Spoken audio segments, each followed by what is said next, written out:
नौ की मुबारकबाद। नए साल की आमद की खुशी मनाने पर कोई कदगन नहीं। मोहम्मद अहमद शाह का कहना है कि हवाई फायरिंग असलहे की नुमाइश पर कानून के मुताबिक कार्रवाई होगी। शहर में दफा 144 नाफिज है।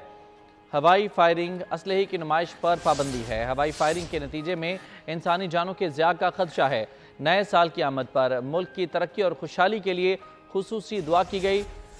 निगरां इत्तलात की आवाम से अपील। निगरां वज़ीर इत्तलात सिंध अहमद शाह ने निगरां वज़ीर दाखिला हारिस नवाज़ और IG सिंध से रब्ता किया है, जिसमें न्यू ईयर नाइट पर सिंध हुकूमत और पुलिस की जानिब से इंतजामात और इक़दामात पर तबादला ख्याल किया गया है।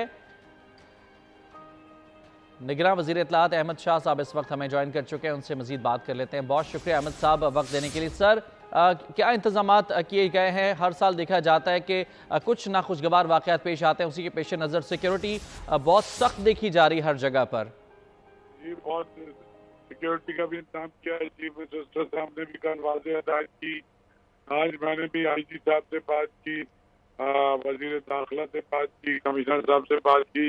सारे हाई अलर्ट पे हैं और अभी मैं वही मॉनिटर कर रहा था। अल्हम्दुलिल्लाह अभी तक किसी बड़े वाक़े की इत्तला तो नहीं मिली है, लेकिन ये कि सूरत हाल जो है पुलिस ने भी और लॉ एनफोर्समेंट एजेंसीज ने भी मुकम्मल तरीके से जीरो टॉलरेंस के साथ इस पर काम किया है।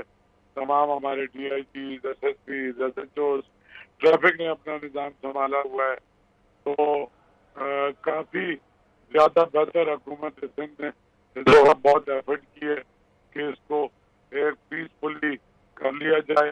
फिर फलस्तीन में जो सूरत हाल है उस पर लोगों के दिल भी दुखी हैं, इसीलिए हुकूमत पाकिस्तान और हुकूमत सिंध में भी जो हुकूमती सतह पे सेलिब्रेशन थी वो तो वैसे ही ख़त्म कर दी थी।